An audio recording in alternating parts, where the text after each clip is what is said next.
Finally आप सभी आंगनबाड़ी सेविकाओं का, आईसीडीएस से जुड़े सभी कर्मचारियों का फिर से एक बहुत ही यूजफुल और बहुत ही इन्फॉर्मेटिव वीडियो पर मैं स्वागत करता हूं। एक जरूरी जानकारी जो है आप सभी के आंगनबाड़ी केंद्रों पर रेगुलर तौर पर चलने वाले टीएचआर पोषाहार के संबंध में निकल के सामने आई है। आईसीडीएस विभाग, समाज कल्याण विभाग की ओर से एक ऑफिशियल लेटर जारी हो चुका है, जिसके मुताबिक बिहार के सभी परियोजनाओं में सभी आंगनबाड़ी केंद्रों के लिए लाभार्थियों की योग्य जो लाभार्थी उनकी संख्या के अनुसार जो है उनको राशन के लिए या टीएचआर के लिए वित्तीय वर्ष 2026-27 जो 1 अप्रैल 2026 से चल रहा है उसके सेकेंड क्वार्टर यानी कि जून, जुलाई और अगस्त इन 3 महीनों के लिए जो है चावल का आवंटन के संबंध में लेटर जारी हुआ है।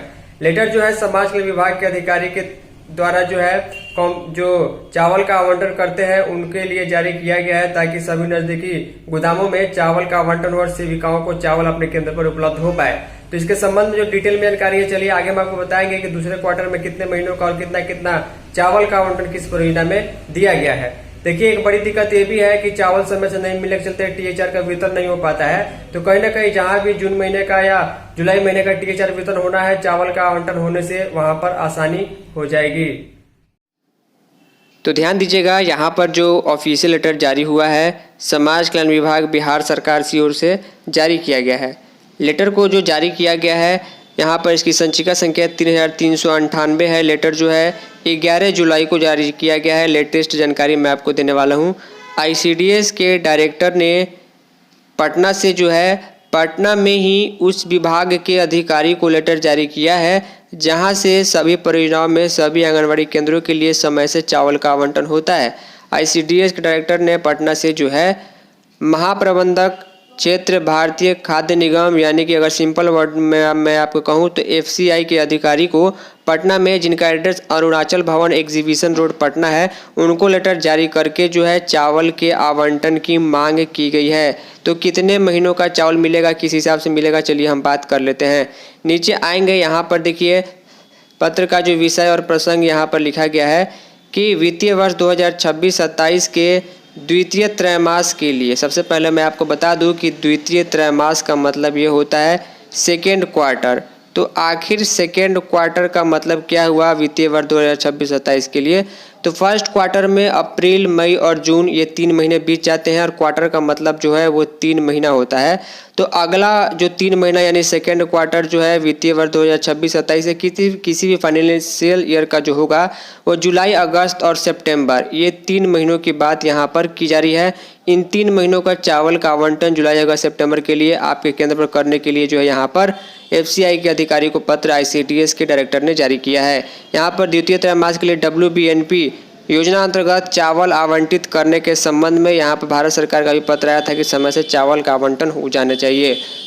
लिखा गया, महाशय उपयुक्त विषय के संबंध में कहना है कि महिला एवं बाल विकास मंत्रालय भारत सरकार के द्वारा बिहार राज्य को आईसीडीएस अंतर्गत आंगनबाड़ी केंद्रों में उपयोग हेतु वित्तीय वर्ष 2026-27 के द्वितीय त्रैमास यानी कि सेकेंड क्वार्टर के लिए कुल 47,007.57 मीट्रिक टन चावल की आवंटन उपलब्ध कराया गया है। बिहार राज्य के 38 जिलों के सभी परियोजनाओं में यानी कि सभी जिलों के सभी परियोजनाओं के सभी आंगनबाड़ी केंद्रों में 2026-27 वित्तीय वर्ष के द्वितीय त्रैमास यानी कि सेकेंड क्वार्टर में पोषण ट्रैकर पर उपलब्ध पूरक पोषाहार वितरण किए गए लाभार्थियों के प्रतिवेदन के आधार पर कुल 44,537 मीट्रिक टन चावल का उठाव हेतु पत्र निर्गत किया जा रहा है। इस चावल का उठाव बिहार राज्य खाद्य निगम द्वारा भारतीय खाद्य निगम के गोदामों से किया जाएगा।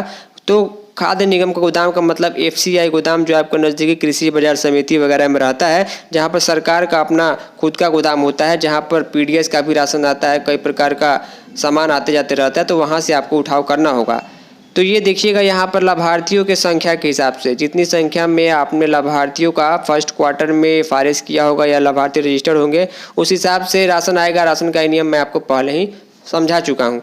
नीचे आएंगे, यहाँ पर लिखा गया आईसीडीएस निदेशालय के पत्रांकितना के आधार पर भारत सरकार द्वारा जो है कुल आवंटित चावल की मात्रा के विरुद्ध पोषण ट्रैकर डैशबोर्ड से प्राप्त सत्यापित लाभार्थियों के प्रतिवेदन के आधार पर चावल के किराए का भुगतान राज्य स्तर पर ही किया जाएगा। लिखा गया है कि चावल के आवंटन के लिए संलग्न एक सूची है, एक लिस्ट है कि आखिर किस परियोजना में कितना चावल जो है किस हिसाब से जाएगा। उसके लिए संबंधित जिला के बाल विकास परियोजनाओं को उपलब्ध कराने की कृपया कीजिए। यहाँ पर ICDS के डायरेक्टर का सिग्नेचर 10 जुलाई का डेट देखने को मिल जा रहा है।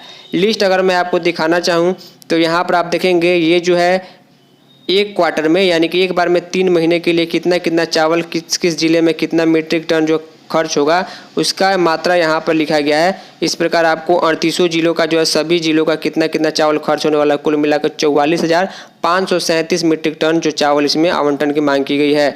अब देखिए जिले के लिस्ट के साथ ही यहाँ पर हर एक परियोजना का भी लिस्ट जारी किया गया है कि 3 से 6 वर्ष के 6 महीने से 3 वर्ष के कितने बच्चे हैं, कितने गर्भवती धात्री हैं, इसके अलावा 6 महीने से 3 वर्ष का अति कुपोषित सामान्य और कितने किस कैटेगरी में बच्चे हैं और एक एक परियोजना में कितना खर्च होगा। बहुत ही डिटेल लिस्ट जो है यहाँ पर जारी किया गया है। इस हिसाब से यहाँ पर आवंटन आपको लास्ट में परियोजना वाइज लिखा गया है। तो ये आपको नहीं समझना है, आपको सिर्फ इतना ही समझना है कि आपको चावल बहुत जल्द मिलेगा और चावल मिलने से क्या होगा कि जो भी THR जो आप लोगों का नहीं हो पा रहा है समय से या पैसा नहीं मिलता है उसका भी समाधान हो पाएगा। उम्मीद करूंगा कि आप लोग चीज़ें समझ पाए होंगे। फाइनली इस इन्फॉर्मेटिव वीडियो में इतना ही। तब तक के लिए धन्यवाद।